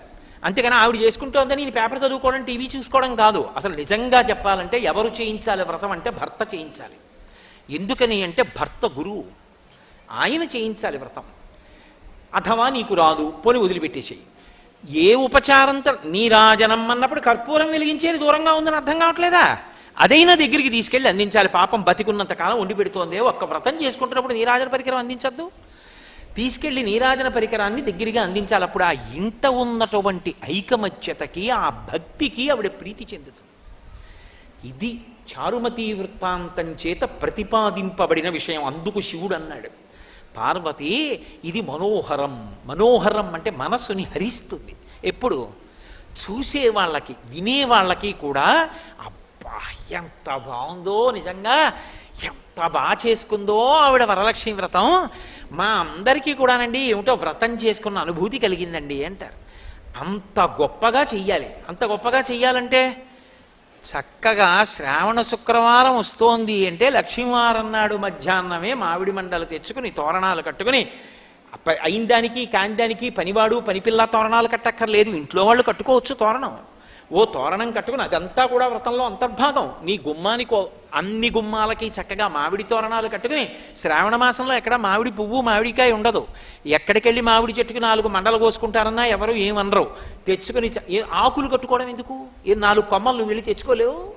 తెచ్చుకుని చక్కగా తోరణం కట్టుకుని ఇంటికి లక్ష్మీప్రదంగా గడపలన్నిటికీ కూడా పసుపు రాసుకుని బొట్లు పెట్టుకుని, అది వ్రతమస్తి మనోహరం. ఏవేవి లక్ష్మీస్థానములో ఆ లక్ష్మీస్థానములన్నీ కూడా అలంకృతము కావాలి. అసలు లక్ష్మీదేవి పరవశించిపోవాలి ఆ ఇంటి ఉత్సాహానికి. అదంతా కూడా ప్రకటనమయ్యేది పూజలో. అసలు దానికి ముందు నేపథ్యం ఎంత సంతోషమో ఆ వ్రతం చేయడంలో.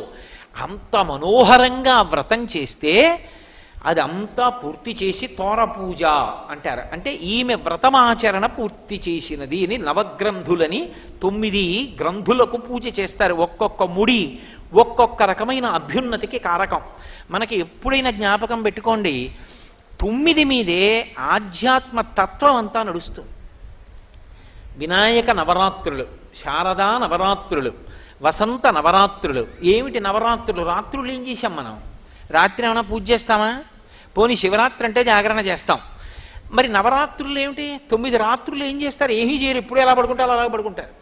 మరి రాత్రులు అన్న పేరు ఎందుకు వచ్చింది అంటే మీరు ఒకటి బాగా గుర్తుపెట్టుకోండి, 9 తర్వాత ఏమొస్తుంది? 10 వస్తుంది. 10 అంకె కాదు, సంఖ్య. 2 ఉంటాయి కాబట్టి 9 అంకె. అంకెలలో పెద్దది 9. అంకెలు దాటిపోతే 10 వస్తుంది. 10లో ఏముంటాయి? 1 ఉంటుంది, పక్కన 0 ఉంటుంది. ఆ 1 ఏమిటి? పరమాత్మ. అది తప్ప ఇంకొకటి లేదు. దాని పక్కన నువ్వేమయ్యావు? 9 పూర్తి చేస్తే పూర్ణమద పూర్ణమిదం పూర్ణాత్ పూర్ణముదచ్యతే పూర్ణస్య పూర్ణమాదాయ పూర్ణమేవావశిష్యతే. పూర్ణమయ్యావు. అది 10. 9 చేస్తే 10లోకి వెళ్ళిపోతావు. ఆ 10లోకి వెళ్ళిపోవడానికి 9 చెయ్యాలి నువ్వు. పూర్ణత్వం పొంది 1 పక్కకి వెళ్ళిపోతే 0కి పక్కన 1 లేదనుకోండి, విలువ లేదు. కానీ 0 0గా ఆధ్యాత్మతత్వంలో గొప్పది. అప్పుడు సంఖ్యలలో మొదటిదాని అయిపోతావు, 10 అయిపోతావు, 1 పక్కకి చేరిపోతావు. అలా చేరిపోవడానికి నవరాత్రులు. మరి రాత్రి ఏమిటి? రాత్రి అంటే చీకటి. చీకట్లో ఏమవుతుంది? సత్యాసత్య వస్తు వివేకం పోతుంది. అది తాడో తెలియదు, పామో తెలియదు. దీపం వచ్చిందనుకోండి తెలిసిపోతుంది. అక్కడికి తీసుకొచ్చి చెక్ బుక్ పెట్టండి, ఎల్ఐసి పాలసీ పెట్టండి, లేకపోతే చదువుకున్న డిగ్రీ సర్టిఫికెట్ పెట్టండి, ఉద్యోగం ఆర్డర్ పెట్టండి, లేకపోతే మీకు ఎన్ని సన్మాన పత్రాలు ఉన్నాయో అవి తీసుకొచ్చి అక్కడ పెట్టండి. అది తాడో పామో ఏం తెలియదు. దీపం పట్టుకొస్తే తెలుస్తుంది తాడో పామో. అలా 9 రాత్రులు అన్న మాటకు అర్థం ఏమిటంటే చీకటి, జన్మ పరంపరల యందు ఉన్నటువంటి అజ్ఞానం అనేటటువంటి చీకటి పోవడానికి 9 రోజుల ఉపాసన 1 పక్కన 0గా పూర్ణత్వంలోకి తీసుకెళ్తుంది. అలా తీసుకెళ్ళగలిగినటువంటి శక్తి నాకు అనుగ్రహింపబడాలి. ఆ పూర్ణత్వం ఇక్కడి నుంచి అక్కడి వరకు వెళ్ళాలి నాకు. పూర్ణము అన్న మాటకు అర్థం నిండుగా ఉండుట. అందుకే మనకి సనాతన ధర్మంలో లేదు అన్న మాట వాడరు. లాకి ఏత్వం ఆ ఇంట్లో తెలియదు అంటారు. ఏమైనా అడిగితే ఒకవేళ నిజంగా లేవనుకోండి, నిండుకున్నాయండి అంటారు. మంగళప్రదంగా చెప్తారు. అయ్యా మీ ఇంట్లో కొద్దిగా ఉప్పు ఉందేమిటి, ఉప్పు అసలు లేదన్న మాట వాడరు. అయ్యా మీ ఇంట్లో కందిపప్పు ఉందేమిటండి అన్నారు అనుకోండి, అయ్యో నిన్ననే కందిపప్పు నిండుకుందే అంటారు. నిండుకుందే అంటే లేదు అన్న మాట వాడకుండా నిండుకుంది అంటే కందిపప్పు లేదు అని ఇంకొకలా చెప్పినట్టు తప్ప అమంగళకర వాక్కు ప్రయోగించరు. అలా పూర్ణత్వం పొందడం అంటే ఇక్కడ పూర్ణత్వం దగ్గర నుంచి, పూర్ణం అంటే ఎలా ఉండాలి, తరిగిపోవడం ఉండకూడదు. తరగకుండా ఎలా ఉంటుందండి? తరగకుండా ఉంటుంది, రెండు కారణాల చేత ఉంటుంది. ఒకటి, భగవత్ అనుగ్రహం ఉంటే మీరు ఎంత ఖర్చు పెడుతున్నారో అంతా వస్తుంది. ఎలా వస్తుంది అంటే నూతిలోకి నీరు వచ్చినట్టు. నూతిలో నీరు తోడుతూనే ఉన్నాడు, జలం పుడుతూనే ఉంది. ఎక్కడి నుంచి నీరు వచ్చింది నీకు తెలియదు, తోడడం ఒక్కటే నీకొచ్చు. అలా ఎంతమందికి ఎన్ని పెట్టు ఆ ఇంట సమృద్ధి కలుగుతూనే ఉంటుంది. దేని చేత? దేని చేత ఈశ్వరుడు ఆ శక్తిని ఇస్తాడో ఒకటి తెలుసా? ఆ ఇంట ఎప్పుడో ఎవరో ఒక మహాత్ముడు కాళ్ళు కడుక్కున్నాడు, దానికి ఇస్తాడు ఆ శక్తి. కాళ్ళు కడగడం అన్న మాట అర్థం ఏంటో తెలుసా? అందుకే ఒక మాట అడుగుతారు, మీ ఇంట పెద్దలు ఎవరైనా కాళ్ళు కడిగారా అంటారు. పెద్దలు కాళ్ళు కడుగుతా అన్న మాటకు అర్థం ఏంటంటే బురదంటుకుందని కడుక్కోవడం కాదు. అన్నం తింటే వాళ్ళ ఇంట్లో భోజనం చేస్తే వాళ్ళ ఇంట్లో కాళ్ళు కడుక్కుని వెళ్ళిపోతారు. అసలు ఎప్పుడు భోజనం చేసినా కాళ్ళు కడుక్కోవాలి. కాళ్ళు కడుక్కుని వెళ్ళిపోయారనుకోండి, అలా తనని నమ్ముకున్నటువంటి పరమ భాగవతోత్తముడు ఒకడు ఇంటికి వచ్చి ఏదైనా తిని కాళ్ళు కడుక్కుని వెడుతున్నాడు అనుకోండి, సింహాసనంలో ఉన్న పరమాత్మ పరవశించిపోతాట. వాడు కోరుకున్నవాడు కాడురా, వాడికి నేనున్నాను. వాడేం లేక కోరుకుని ఇళ్ళు తిరిగేవాడు కాడు. వాడు ఏదో నా కార్యం మీద వచ్చాడు, నా కార్యం మీద వచ్చిన వాడికి అన్నం పెట్టావు, వాడి కడుపు నిండింది, వాడు ఎంత సంతోషించాడో. వాడు నీ ఇంట కాళ్ళు కడుక్కుని వెళ్ళిపోయాడు. వాడు కాళ్ళు కడుక్కుని వాడు బ్రేవుమని తేనిస్తే, రామాయణంలో చెప్తారు, వాడు బ్రేవుమని తేనిస్తే దేవతలందరూ కూడా పరిపుష్టి కలగాలి ఇంటికని ఆశీర్వచనం చేస్తారు. వాడి కడుపు నిండింది. అందుకు భాగవతంలో నందుడు అంటాడు, ఊరకరారు మహాత్ములు వా రథముల ఇండ్ల కడకు వచ్చుటెలెల్లం కారణము మంగళములకు మీరొచ్చుట శుభము మాకు నిజము మహాత్మ అంటారు. పూర్ణ, పుష్కళ ఈ రెండు అయ్యప్ప స్వామి యొక్క భార్యలు వైదికంగా. ఆయన బయట బ్రహ్మచారి, కానీ వైదికమైన పూజ యందు ఆయన పూర్ణ పుష్కళాంబా సమేత అయ్యప్ప స్వామి పరబ్రహ్మణే నమః. పూర్ణము అంటే నిండి ఉన్నది. తరగలేదా? మరి ఇతరులకు పెడితే తరగదా? తరగవలసిన అవసరం లేదు, ఈశ్వరుడు పూర్తి చేసేస్తుంటాడు, ఇచ్చేస్తూ ఉంటాడు. డొక్కా సీతమ్మ గారిని తూర్పుగోదావరి జిల్లాలో మహాతల్లి, అందరికీ అన్నం పెట్టేది, నిరతాన్నదాత. ఒకప్పుడు వాళ్ళింట్లో అన్నం తినడానికి కూడా లేకుండా అయిపోయింది. ఆవిడికి ఒంటి మీద ఇంకా ఒక కంటె ఒక్కటే మిగిలిందంతే. ఓ రోజున బ్రాహ్మణుడు వచ్చాడు, బ్రహ్మచారి ఎక్కడి నుంచో, సీతమ్మ ఆకలిస్తోంది అన్నం పెట్టమ్మా అన్నాడు. ఆవిడ విస్తరి వేసి అన్నీ వడ్డించి అయ్యా ప్రారంభించింది. ఆయన అన్నాడు, నాకు పెళ్ళి అవ్వలేదు, ఇన్నాళ్లకు సంబంధం వచ్చింది, పెళ్లివారు బంగారు ఆభరణం పెడితేనే పిల్లనిస్తా ఉంటున్నారు, సీతమ్మ ఏదైనా బంగారు ఆభరణం ఇస్తే అన్నం తింటా, అలాగే లేచి వెళ్ళిపోతానన్నాడు. ఆవిడ భర్త వంక చూసి కంటె ఇలా ఎత్తి చూపించింది, ఇచ్చేస్తానని. ఆయన పక్కకి పిలిచన్నాడు, ఎంత బంగారం ఉండేది నీ ఒంటి మీద, అంతా వెళ్ళిపోయింది, ఇప్పుడు ఉన్నదొక్క కంటె, అది కూడా ఇస్తానంటున్నావు, ధూర్త బ్రాహ్మణుడు. పెళ్లికి లేదు, ఇస్తావా ఇవ్వవా అంటున్నాడు. ఇవ్వనను, ఏమవుతుందో అన్నాడు. వద్దు, విష్ణుస్వరూపాయ బ్రాహ్మణాయ తుభ్యం నమః, విష్ణుస్వరూపంగా అన్నం పెడుతున్నాను, బ్రాహ్మణుడని కాదు, అందుకని ఇచ్చేస్తాను కంటెని, నీ ఇష్టం ఇచ్చేయి అన్నాడు. ఆమె కంటె తీసి ఆయనకి ఇచ్చేసింది. ఆయన అరిటాకు కింద పెట్టి ఆ ఔపోసన బట్టి భోజనం పూర్తి చేసి ఉత్తరాపోసనం బట్టి లేచి వెళ్ళిపోయాడు. ఆయన ఇలా బయటికి వెళ్ళాడు, ఆవిడ విస్తరెత్తింది. భోజనం పెట్టడం ఎంత గొప్పో విస్తరెత్తడం అంత గొప్ప, బాగా గుర్తుపెట్టుకోండి. భోజనం పెట్టడం కన్నా విస్తరెత్తడమే గొప్ప. ఎందుకంటే ఒక్కొక్క ఇంట్లో భోజనం పెట్టి పనిపిల్లని పిలుస్తారు విస్తళ్ళు తీసేయమని, ఫలితం వాళ్ళకి వెళ్ళిపోతుంది. ఎవరు తీస్తారు అంటే యజమాని తీస్తాడు. నేను ఈ విషయం గొప్పకి చెప్పుకుంటున్నాను అనుకోకండి. నా ఇంట నేను ఎప్పుడైనా ఎవరికైనా పరమాత్మ నాకు దేవతార్చన చేసే శక్తినిస్తే వాళ్ళ విస్తళ్ళు నేనే ఎత్తుతాను. ఎందుకనంటే అది గొప్ప కోసం కాదు, అందరూ భోజనం చేసి లేచి వెళ్ళిపోతే రామకృష్ణ పరమహంస తన గడ్డంతో విస్తళ్ళు తీసేశాక గడ్డంతో తుడిచేవారు. ఎందుకండి చేత్తో తొడవచ్చు కదా అంటే ఆయన అనేవారు, పరదేవత ఇన్ని చేతులతో అన్నం తింది, మా అమ్మ అన్నం తిన్నప్పుడు పడ్డ ఎంగిలి మెతుకులు చేత్తో తుడవన, మెత్తటి గడ్డంతో తుడుస్తానని తుడిచేవారు. ఆ రోజు రాత్రి శ్రీ మహావిష్ణువు స్వప్నంలో దర్శనమిచ్చారు. సీతమ్మ, నీ చేతి అన్నం తిందామనుకున్నాను, చిన్న పరీక్ష పెట్టి తిన్నాను. అందరికీ అన్నం పెట్టే నారాయణమూర్తికి అన్నం పెట్టావు సీతమ్మ, ఇవాళ నీ జన్మధన్యం. నీ ఇంట లేకపోవడం అన్నది ఉండదు. మీ ఆయన బెంగ పెట్టుకున్నాడు, ఐశ్వర్యం అంతా అయిపోయిందని. అక్కర్లేదులే, ఎంత పెట్టారో అంతా మీకు దొరుకుతుందన్నాడు. మీ ఇంట అన్నదానానికి లోటు లేనంత దొరుకుతుంది, బెంగ పెట్టుకోకన్నాడు. ఆ రోజు సాయంకాలం ఎప్పుడూ దున్నే పొలమే, 50 ఏళ్ల నుంచి దున్నుతున్నాడు ఆయన. వెళ్ళి గుణపం పెట్టి ఏదో తవ్వుతున్నాడు. ఠంగున శబ్దం వచ్చింది, చీకటి పడుతోంది. బిందె పైకి తీసి, ఏమిట్రా బిందె వాసిని కట్టిందని ఇంటికి తెచ్చి గుడ్డ విప్పి వంపారు. బంగారు కణికలు పడ్డాయి అందులోంచి. దాంతో అన్నదానం అలా చేస్తూనే ఉన్నారు వాళ్ళు. కాబట్టి పూర్ణ అంటే తరిగిపోవడం అన్నది ఉండదు, ఎప్పుడూ ఆ నిండుతనం అలాగే ఉంటుంది. అది ఎక్కడి నుంచి వస్తుందంటే ఒక్కొక్క మహాత్ముడికి పెట్టినటువంటి అన్నం.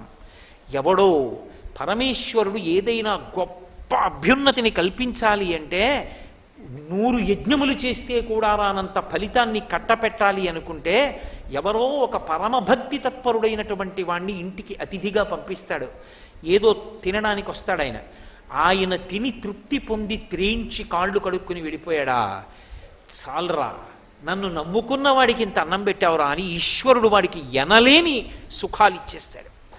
కాబట్టి 9 మూడుల తోరమును కట్టుకుంది ఆడది అంటే దానికి అర్థం ఏమిటంటే ఆమె పూర్ణత్వాన్ని పొందుతోంది. ఎక్కడికి పూర్ణత్వం? 1 పక్క 0 నుండి ఇక్కడ ఆమెకి లేదన్న మాట ఉండదు. ఇల్లాలుగా అన్నిటా పూర్ణత్వం. ఇంట్లో లేదన్న మాట లేకుండా సంతోషంగా ఇంట లక్ష్మి చరించినట్టే ఆ స్థితిని పొందుతుంది. ఆ తోరాన్ని కట్టుకొని ప్రదక్షిణం చేస్తారు. అమ్మవారి మూర్తిని అందుకే ఒక గోడ దగ్గరకి పెట్టారు వరలక్ష్మీ వ్రతం చేసేటప్పుడు. ఎందుకు పెట్టారంటే వరలక్ష్మీ వ్రతం ఎంత గొప్పదో వరలక్ష్మీ వ్రతమనందు ప్రదక్షిణం అంత ముఖ్యం. ప్రదక్షిణం చేయాలంటే మీరు గోడ దగ్గర పెట్టారనుకోండి, ఎలా చేస్తారు? మీరు చేయలేరు. ప్రదక్షిణం చెయ్యాలంటే ఒక గది మధ్యలోకి ఉంచాలి, ఉంచితే మీరు ప్రదక్షిణం చెయ్యగలరు. ప్రదక్షిణం అన్న మాటకు అర్థం ఏమిటి? దక్షిణం అంటే కుడి, వామ అంటే ఎడమ.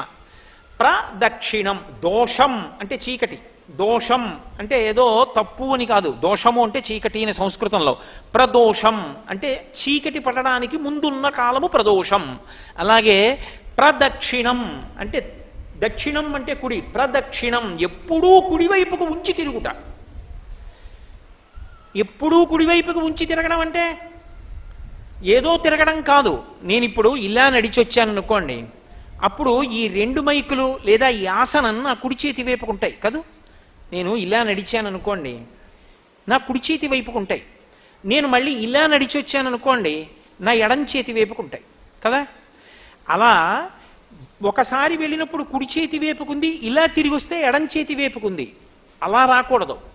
అది పరమ పూజనీయమైన వస్తువు, దాని చుట్టూ తిరిగినంత మాత్రం చేత అది నీకు శక్తినిచ్చేయగలదు అనుకుంటే మౌనంగా 3 మార్లు తిరుగుతారు. ఒక్క మారైనా చాలు. కల్పం ప్రకారం 3 మాటలు.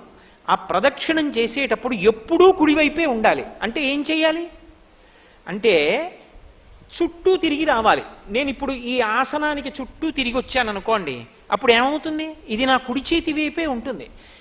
కోటేశ్వరరావు గారిని వేదిక మీదకి రావలసిందిగా కోరుతున్నాం అన్నారనుకోండి, నేను ఇలా వచ్చి ఇలా ఎక్కకూడదు. ఇలా ఎక్కాను అనుకోండి ఆసనంలో కూర్చోవడానికి, ఈ ఆసనం నాకు ఎడం వైపుకి వస్తుంది అప్పుడు ఎక్కుతున్నప్పుడు. అంటే ఎడం వైపుకి ఈ ఆసనాన్ని ఉంచాను అంటే ఇది పరమ పవిత్ర స్థలం, ఇక్కడ కూర్చునే నేను శ్రావణమాస వైశిష్ట్యం చెప్తున్నాను. కాబట్టి ఈ ఆసనానికి ఓ పవిత్రత ఉంటుంది. దీంట్లో మీరు ఎవరు ఎందుకు కూర్చోలేదు? ఇది ఆయన కూర్చుని ఇందులోంచి మంచి మాటలు చెప్తాడని. దీనికి నేను గౌరవం ఇచ్చి కూర్చోవాలి. కూర్చోవాలంటే ఇలా ఎక్కకూడదు, నేను ఇలా తిరిగి వచ్చి ఇటువైపు నుంచి ఎక్కి కూర్చోవాలి. అంటే అప్పుడు ఇది కుడి చేతి వైపు ఉంటుంది నాకు. అంటే అసలు దీనికి గౌరవం ఇవ్వని నాడు నేను ఇందులో కూర్చుని గౌరవప్రదమైన విషయం చెప్పడానికి అర్హత లేని వాడిని అవుతాను. ప్రదక్షిణం అంటే కుడి చేతి వైపు కుంచి గుండ్రంగా తిరుగుతారు. దాని చుట్టూ తిరుగుతున్నాను అనుకోండి, ఇప్పుడు ఈ ఆసనం చుట్టూ తిరిగాను అనుకోండి, నేను ఇలాగా కుడి చేతి వైపే ఉంటుంది నేను తిరుగుతున్నప్పుడు. కుడి చేతి వైపు ఉంచాను అన్న మాటకు అర్థం ఏమిటంటే అది పరమ పూజనీయమైనది అని గుర్తు. ఇప్పుడు ఈ వేదిక మీద కూర్చున్నాను, సాయిబాబా గారి మూర్తి ఎటు ఉండాలి? అటు ఉండాలి. ఎందుకని? ఆయన పరమ పూజనీయుడు. పరమ పూజనీయుడైన సాయిబాబా గారి మూర్తిని తెచ్చి ఇటు పెట్టకూడదు. ఎడంచేతి వేపుకుంటే అప్రధానుడవుతాడు, కుడి చేతి వేపు ఉంటే ప్రధానుడవుతాడు. అందుకే పూజ చేసేటప్పుడు కానీ వ్రతం చేసేటప్పుడు కానీ ఏ పదార్థాన్ని ఎడం వైపు నుంచి తీయకూడదు. మీరు ఎడం చేతి వైపు నుంచి ఏదైనా ముట్టుకుని ఇలా తీశారనుకోండి, దూష్యం అవుతుంది వెంటనే. అంటే అసలు పవిత్రత లేదు. వస్తువులన్నీ కుడివైపు ఉంచుకోవాలి వ్రతం చేసేటప్పుడు, అన్నీ కుడివైపు పెట్టుకుని కూర్చోవాలి. మీరు ఏది తీయండి కుడి చేతి వైపు నుంచే తీయాలి తప్ప ఎడం చేత్తో తీసి కుడి చేత్తో పట్టుకోకూడదు. కాబట్టి ప్రదక్షిణం. ఇప్పుడు అమ్మవారు మధ్యలో ఉంది, చుట్టూ తిరుగుతున్నారు గుండ్రంగా. తిరుగుతున్నప్పుడు ఆవిడ కుడి చేతి వైపుకుంది, కానీ తిరుగుతున్నప్పుడు పదఘట్టనము వినపడకూడదు. అంటే పాదముల యొక్క చప్పుడు గట్టిగా దమ్ దన్ అని వినపడడం కానీ, కలశ కదలడం కానీ, కలశలోకి ప్రకంపన రావడం కానీ జరగకూడదు. అంటే బహుమెల్లగా నడవాలి. ఆ నడిచేటప్పుడు రెండు చేతులు జోడించి అమ్మవారు సింహాసనంలో కూర్చుని ఉండగా ఆవిడ చుట్టూ నేను తిరుగుతున్నానన్న భావనతో తిరగాలి. 3 మార్లు తిరిగి పంచాంగ నమస్కారం చెయ్యాలి. ఆడవారికి సాష్టాంగ నమస్కారం లేదు, ఒక్క పురుషుడికే సాష్టాంగ నమస్కారం తప్ప ఆడవారికి సాష్టాంగ నమస్కారం ఏ కారణం చేత చేయకూడదు. ఒకవేళ చేశారనుకోండి, మీరు వ్రతం చేస్తుంటే మీరు ఎవరిని ఉద్దేశించి వ్రతం చేస్తున్నారో ఆ దేవత, మీరు దేవాలయంలో చేస్తే దైవము సిగ్గుతో తలంచుకుంటారు. ఎందుకో తెలుసా? ఆడదానికి మినహాయింపు ఇచ్చాడు పరమేశ్వరుడు. అసలు ఈ సృష్టి అంతా కూడా స్త్రీ యొక్క శరీరము కింద భాగంలోంచి ఎక్కడి నుంచి బయటికి వస్తోందో, బయటికి వచ్చినటువంటి ఈ సృష్టిలోని జీవులన్నీ స్త్రీ యొక్క శరీరము పైభాగంలో ఉన్నటువంటి ఏ స్తనముల వలన పోషింపబడుతున్నాయో ఆ రెండే సృష్టికి స్థితికి కారణాలు. లేనినాడు ఈ జగత్తు లేదు. కాబట్టి అంత పరమ పవిత్రమైనటువంటి ఆ రెండు నా మ్రోల నువ్వు నమస్కరించేటప్పుడు భూమికి తగలవలసిన అవసరం లేదు, మినహాయింపు ఇస్తున్నాను. పంచాంగ నమస్కారం చాలు. అందుకే ఆడవాళ్ళు సాష్టాంగం చేయరు, నేల మీద పడరు. పంచాంగ నమస్కారం అంటే మీకు బాగా అర్థం అంటే కడుపు తగలకుండా అనుకోండి, గుండెలు తగలకుండా చేతులు కింద పెట్టి వంగి తల తాటించి నమస్కారం చేస్తారంతే. ఏమైంది చారుమతి వృత్తాంతంలో? ఆమె ప్రదక్షిణం చేస్తోంది. ప్రదక్షిణం చేస్తున్నప్పుడు ఒక మాట చెప్పారు. వాళ్ళకి ఆవిడ చేస్తోందని నమ్మి ఆవిడ లక్ష్మీదేవి నాకు ఇలా చెప్పిందంటే అత్తమామలు ప్రోత్సహించారు, భర్త ప్రోత్సహించాడు, నువ్వు అలాగే చెయ్యన్నారు. ఆవిడ చెప్పిన మాట విని ఊళ్ళో వాళ్ళందరూ సంతోషించారు, వాళ్ళందరూ కూడా వచ్చారు వ్రతం చేసుకుంటామని. అందరూ కలిసి వ్రతం చేశారు. అందరూ కలిసి వ్రతం చేసి అమ్మవారికి ప్రదక్షిణ చేస్తున్నారు. ఏమొచ్చిందప్పుడు? వాళ్ళకి ఆభరణములు అమరై. మీరు బాగా చదువుతుంటారు, కథ వింటూ ఉంటారు. ఏదో మొదటి ప్రదక్షిణం చేసినప్పుడు కొన్ని ఆభరణాలు, రెండో ప్రదక్షిణం చేస్తే కొన్ని ఆభరణాలు, మూడో ప్రదక్షిణం చేస్తే కొన్ని ఆభరణాలు అమరై. ఎందుకవి? అందులో ఎన్ని తులాల బంగారం ఉందో చూసుకోవడానికే కాదు. ఆభరణములు అమరాయి అన్న మాటకు అర్థం ఏమిటో తెలుసా? ఆభరణము దేని కొరకు అంటే మూల విస్తువు యొక్క అందమును ఉద్దీపింపచేయుట కొరకు. ఒక ఆభరణం పెట్టుకున్నారనుకోండి, అది ఎవరు పెట్టుకున్నారో వాళ్ళ యొక్క అందాన్ని పెంచుతుంది. ఇక్కడ బాహ్యంలో అందం పెంచడం ఒకెత్తు, ఆంతరమైన అందం పెరుగుతోంది. కాళ్ళకి మంజీరములు వచ్చాయి. కాళ్ళకి మంజీరములు వస్తే ఏమవుతుంది? ఆమె ఆ ఇంట లక్ష్మి. ఆమె నడిచి వెడుతోందనుకోండి, పాద మంజీరముల యొక్క ధ్వనులు వినపడాలి. పరమమంగళ ధ్వనులు అని లక్ష్మీదేవి ఇంట నడిచిన ధ్వనులు కొన్ని వినపడతాయి. ఏమిటవి అంటే ఆడవారు పాదములకు పెట్టుకున్నటువంటి మంజీరముల యొక్క ధ్వనులు. మొలకి వడ్డాణం పెట్టుకుంటారు. ఆ వడ్డాణం పురుషుడు పెట్టుకుంటే, అంటే పూర్వం మహారాజులు పెట్టుకునేవారు. మేఖల అని చెప్పి తమిళ దేశంలో ఒక పెద్ద గ్రంథం రాసింది ఒక ఆవిడ. మేఖల అంటే ఆడవారు పెట్టుకుంటే దానికి చిరుగంటలు ఉండాలి. కొణత్కాంచీదామాకరికలభ కుంభస్తననత పరీక్షీణ మధ్యే పరిణత శరచంద్రవదన అని వర్ణిస్తారు శంకరాచార్యుల వారి సౌందర్యలహరిలో. చిరుగంటలతో ఉండాలి వడ్డాణం.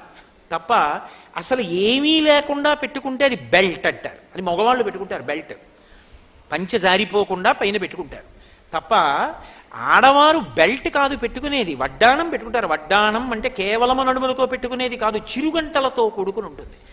అమ్మవారు నడిచి వెళ్ళిపోతుంటే అన్ని ధ్వనులు వినపడతాయి. ఆవిడ పాద మంజీరముల ధ్వనులు వినపడతాయి, ఆవిడ చేతుల గాజుల సవ్వడలు వినపడతాయి, ఆవిడ మంగళసూత్రముల యొక్క శతమానములు ఇతర ఆభరణములతో ఉరుసుకున్న ధ్వనులు వినపడతాయి. ఆవిడ చిరునవ్వు నవ్వుతూ వెడుతున్నప్పుడు ఆవిడ తాంబూలపు సువాసనలు వస్తాయి. అందుకే మరాళి మందగమన, ఆవిడ మెల్లగా నడిచి వెడుతూ ఉంటే పరమహంసలైనటువంటి వారు అమ్మవారిని ఉపాసన చేస్తుంటే ఆవిడ నడిచి వెడుతున్నప్పుడు ఆవిడ పాదములకు పెట్టుకున్న మంజీర ధ్వనులు కూడా వినపడతాయి. ఆడవారి పాదములకు పెట్టుకునేటటువంటి మంజీరములు లక్ష్మీత్వమునకు, లక్ష్మీదేవి యొక్క తత్వమునకు ప్రతీక. ఆమె లక్ష్మిగా ఇంట నడుస్తోంది అంటే ఆ ఇంట లోటు లేదు. ఆమె భర్తకి ఆయుర్దాయమునకు లోటు లేదు. ఆ ఇల్లు సర్వసౌభాగ్యాలతో విలసిల్లుతుంది. ఇది కదా శివుడు చెప్పాడు, సర్వసంపత్కరం శీఘ్రం పుత్రపౌత్ర ప్రవర్ధనం వ్రతానాముత్తమం నామ సర్వసౌభాగ్యదాయకం అని కదూ పరమశివుడు చెప్పింది. అపారమైన సౌభాగ్యం ఇస్తుంది, పుత్రపౌత్రాదులను వృద్ధి చేస్తుంది, ఐశ్వర్యాన్ని ఇస్తుంది. ఒక ఆడది ఒక కుటుంబాన్నంతటినీ ఎలా వృద్ధిలోకి తీసుకురాగలదో చెప్పగలిగిన వ్రతం. పురుషుణ్ణి కూడా ఆయుర్దాయంలో నిలబెట్టి బతికుండేటట్టు చేయించగలిగినటువంటి వ్రతం. ఆడది ఎంత శక్తివంతమైన ఉపాసన ఏడాదికొక్క రోజు చేసినా ఇల్లు నిలబెట్టగలదో నిరూపించగలిగినటువంటి వ్రతం వరలక్ష్మీ వ్రతం. అటువంటి వ్రతం చేస్తే వాళ్ళకి ఆభరణములు అమరాయి. ఆభరణములు అంటే చేతికి గాజులు వేసుకుంటారు ఆడవాళ్ళు. అవి సౌభాగ్య సూచన. ఎందుకని అంటే చూడండి, పురుషుణ్ణి దెప్పి పొడుస్తుంటారు.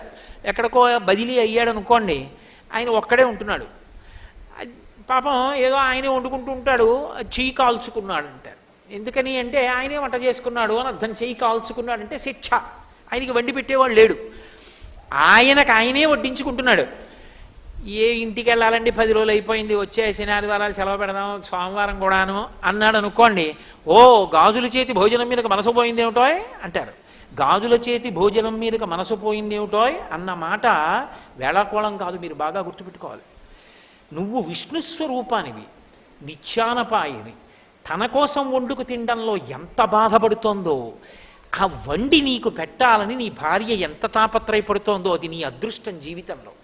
ఆమె వడ్డిస్తుంటే ఆమె గాజులు గల్లుమంటుండగా అన్నం పెడితే నువ్వు తినగలిగితే, ఆమె అలా భర్తకి పెట్టుకోగలిగితే ఆవిడ మహానైవేద్యం పెట్టుకుంది. నువ్వు నీ ఇంట లక్ష్మి చేతి అన్నాన్ని నువ్వు తింటున్నావు, అది నీకు ఆయుర్వర్ధనం.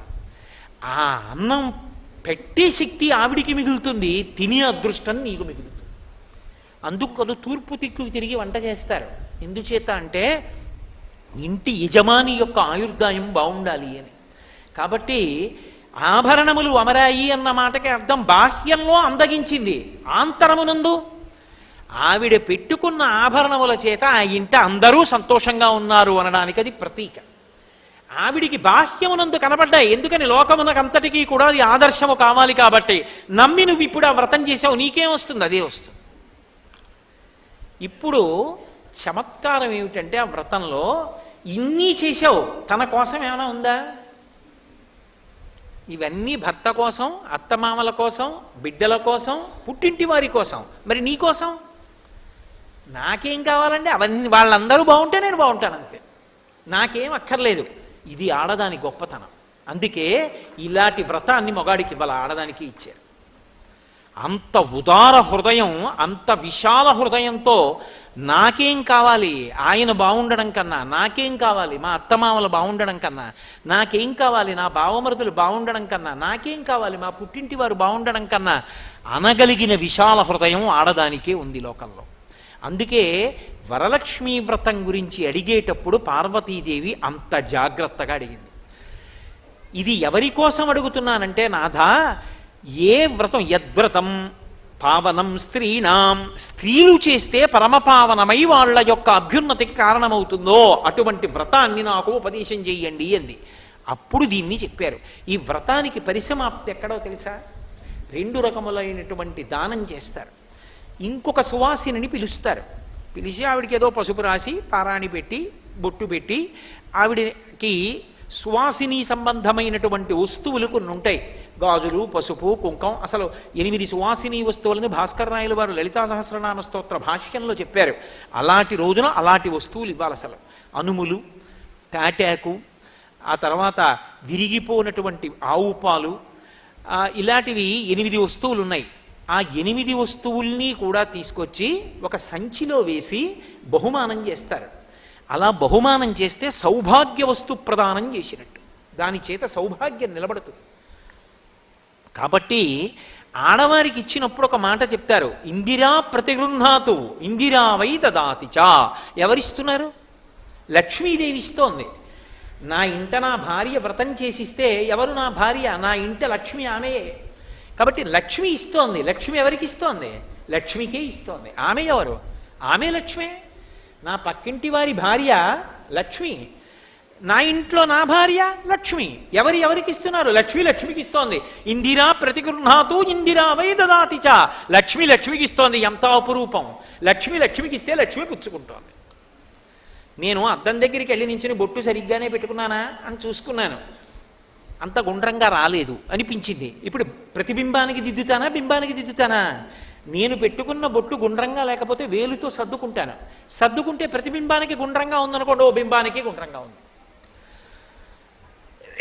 బింబ ప్రతిబింబముల మధ్య భేదము లేనట్టే ఈమె లక్ష్మి, ఆమె లక్ష్మి, ఇద్దరూ లక్ష్ములే.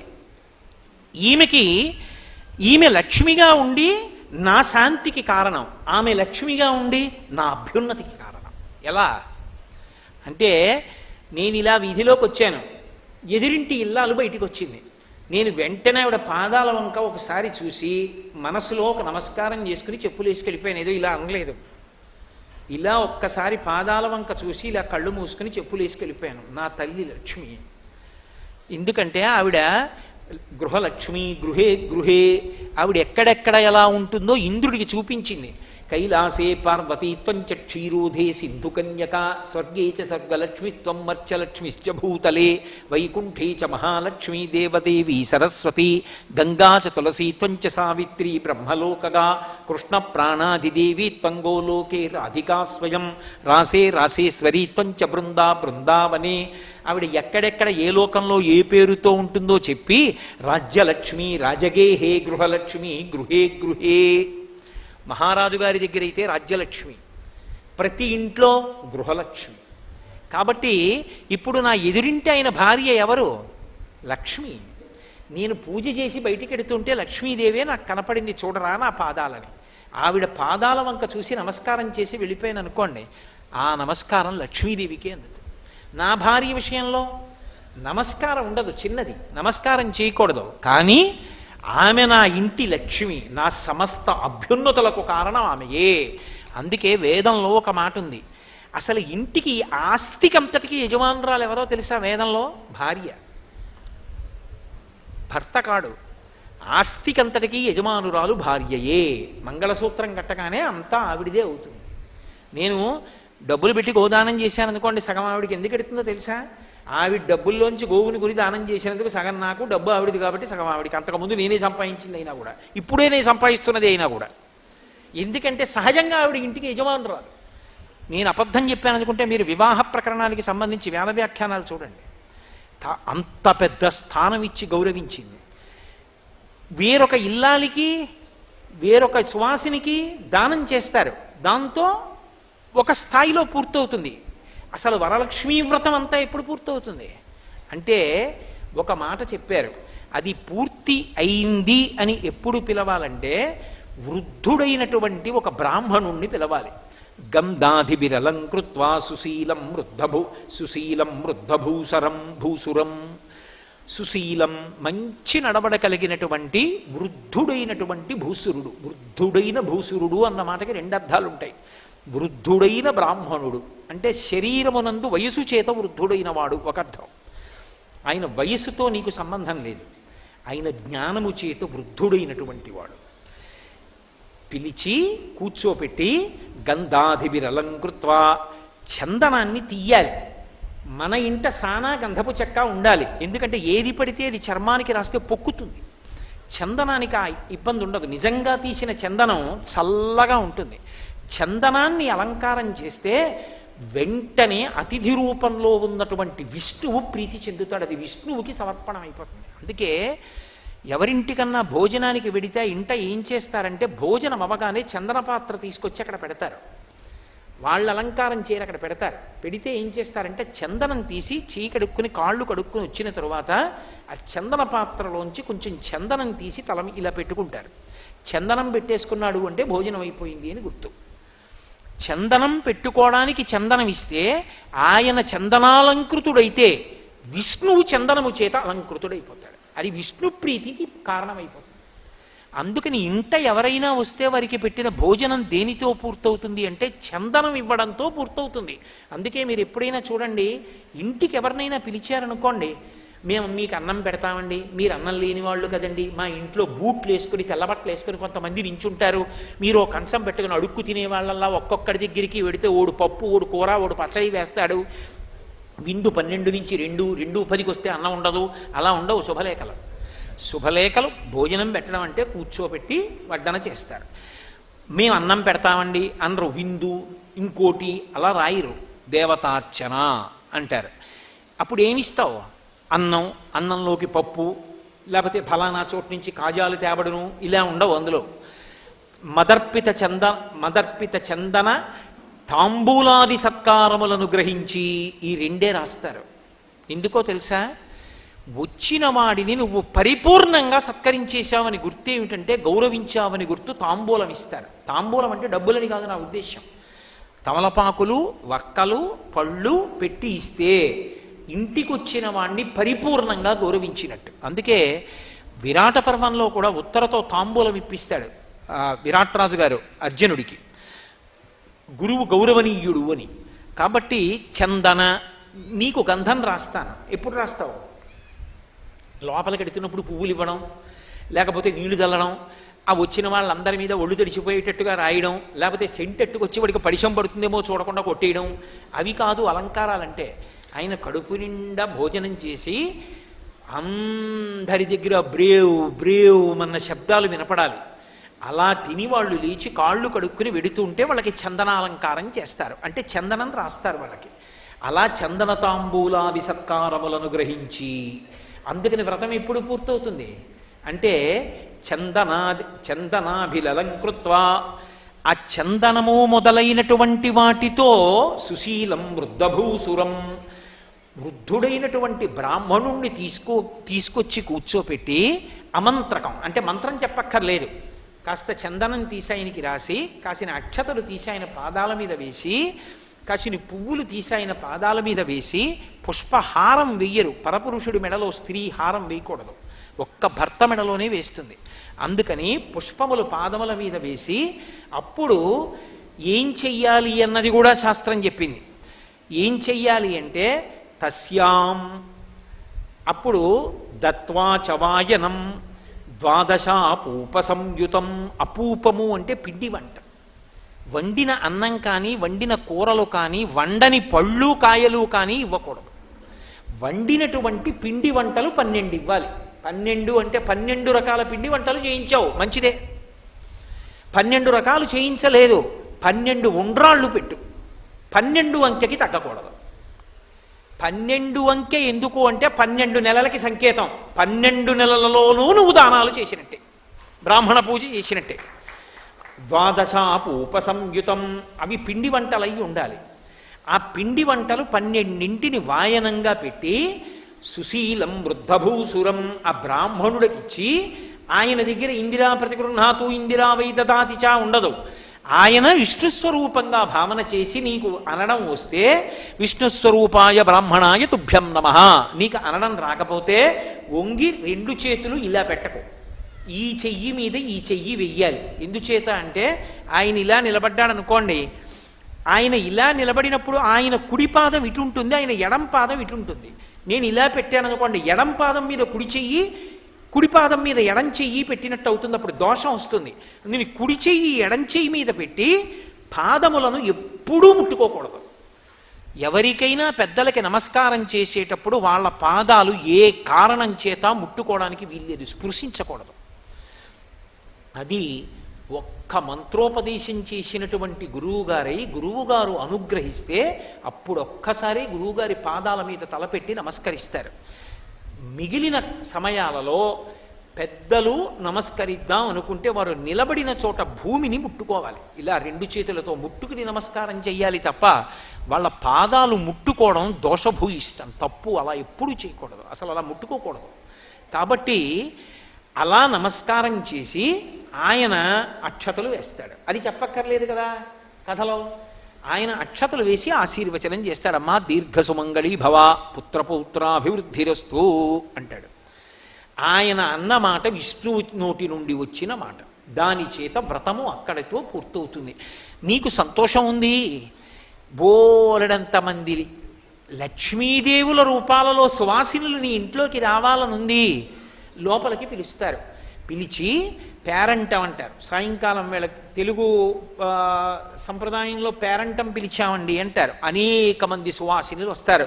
వచ్చిన వాళ్ళందరినీ లక్ష్మిగా భావించి చక్కగా పసుపు రాసి పారాణి పెట్టి వాళ్ళకి బొట్టు పెట్టి వాయినం ఇస్తారు. వాయినం ఇచ్చేటప్పుడు మళ్ళీ వండినవన్నీ ఇవ్వక్కర్లేదు, శనగలు తప్పకుండా ఇస్తారు. ఎందుకు శనగలు ఇవ్వడం అంటే శనగలకు ఒక ప్రత్యేకమైనటువంటి లక్షణం ఉంది. శనగ కానీ ఎవరికైనా ఇచ్చినా శనగని దారంతో గుచ్చి దండ చేసినా అది ఎవరికి వెయ్యాలి అంటే పెద్ద స్థాయిలో ఉండేటటువంటి పరమ గురువులైనటువంటి వారి మెళ్ళో వేస్తారు ఆ హారాలు. ఇప్పటికీ ఢిల్లీలో ఒక దేవాలయం ఉంది, దాన్ని మలయ మందిర్ అని పిలుస్తారు. ఢిల్లీకి నడిబొడ్డులో ఒక చిన్న కొండ మీద ఉంటుంది సుబ్రహ్మణ్య దేవాలయం, పరమాద్భుతమైన దేవాలయం. ఆ దేవాలయం లోపలికి వెడుతుంటే ఎడంచేతి పక్కన పూలు పళ్ళు అమ్మే కొట్లు ఉంటాయి. అక్కడ శనగలు మాలలు కట్టి మేకుకు పెట్టి ఉంటాయి. ఆ శనగల మాల ఇవ్వండి ఒకటి అన్నారనుకోండి, ఇవ్వడు. ఎందుకు అంటాడు. మా అబ్బాయి తింటాడు అన్నారనుకోండి, నేను ఇవ్వనంటాడు. నేను వేసుకుంటాను, ఇవ్వడు. ఇదిగో నాతో ఒక ఆయన వచ్చారు పరమ పూజనీయుడు, ఆయనకి వేస్తాను, ఇవ్వడు. అవి ఎవరికి ఇస్తారో తెలుసా? శంకర భగవత్పాదుల మెడలో వేయడానికి ఇస్తారు. పరమ గురువులైనటువంటి వారి మెడలో అంకురములు వస్తున్నటువంటి శనగలు మాల కట్టి వేస్తారు. అది పరమ గౌరవం అలా వేయడం. యాలుకల మాలలు వేస్తారు. ఇప్పటికీ కంచికామకోటిపేట సంప్రదాయంలో యాలుకల మాలలు వేస్తుంటారు, సుగంధ ద్రవ్య మాలలు. శనగ కానీ ఇచ్చినట్టయితే అంకుర స్వరూపంగా ఉండి అమ్మవారి యొక్క పరిపూర్ణ అనుగ్రహమునకది హేతు. అందుకని శనగలు నానపోసిస్తారు తప్ప ఎండిపోయిన శనగలు ఇవ్వరు. తడిసిపోయిన శనగలు ఇచ్చారు అంటే లోపల అంకురం ప్రారంభమైపోతుంది. ఆవిడ తీసుకెళ్ళి ఇంట్లో పెట్టుకుందనుకోండి, తెల్లవారేటప్పటికి అంకురాలు వచ్చేస్తాయి. అలా అంకురం వచ్చిన శనగలు వెళ్ళాయి అంటే స్త్రీ పుచ్చుకుంది సువాసిని అంటే సాక్షాత్తు లక్ష్మి పుచ్చుకున్నట్టే. అపారమైన ఐశ్వర్యమునకు అది హేతు. కాబట్టి శ్రావణమాసం అంతా లక్ష్మీతత్వం విశేషంగా ప్రకాశిస్తుంది. చిన్న చిన్న పనుల చేత లక్ష్మీదేవి యొక్క అనుగ్రహము పరిపూర్ణముగా కలిగేటటువంటి కాలం. కాబట్టి శనగలు తీసుకొచ్చి ఏదో అరటిపళ్ళు, తమలపాకులు, పోక చెక్కలు ఇవన్నీ పెట్టి ఒక్కలు పెట్టి తాంబూలంతో కలిపి వచ్చినటువంటి ఆ సువాసినులందరికీ ఇస్తారు. ఇల్లంతా మంచి శోభస్కరంగా ఆ రోజంతా కూడా లక్ష్మీప్రదంగా గడుస్తుంది. ఇది వరలక్ష్మీ వ్రతము యొక్క కల్పము అని లక్ష్మీదేవి చెప్పిందని పార్వతీదేవికి పరమేశ్వరుడు చెప్తే, శౌనకాది మహర్షులకు సూతుడు చెప్తే, వ్రతం చేసేటప్పుడు బ్రహ్మస్థానంలో ఉన్న బ్రాహ్మణుడు చెప్తే, వచ్చే ఏడాది బాగా చేసుకోవడానికి మీకు నేను చెప్పాను. కాబట్టి వ్రతాన్ని చేసేటప్పుడు ఎప్పుడూ కూడా ముందుగా అధ్యవసాయ బుద్ధితో పరిశీలనం చేసి పరమ సంతోషంతో ప్రహృష్టమైనటువంటి హృదయంతో చేసుకోవాలి. వారు వీరు చెప్పిన మాట కాదు, సాక్షాత్తు శంకరుడు చెప్పాడు ఇంత గొప్ప వ్రతం పార్వతీ అని. కాబట్టి అటువంటి వ్రతాన్ని జన్మహక్కు కాబట్టి సువాసినులకి పరమ సంతోషంగా, మన దగ్గర ఎంత లేదన్న దానితో సంబంధం లేదు, ఉన్నదానితో మనసు రమించడం ప్రధానం. ఇందాక మీకు నేను చెప్పే కదా ఉపచారాలు, అటువంటి ఉపచారములతో పరమ సంతోషంగా ఆ వ్రతాన్ని చేసుకుంటారు.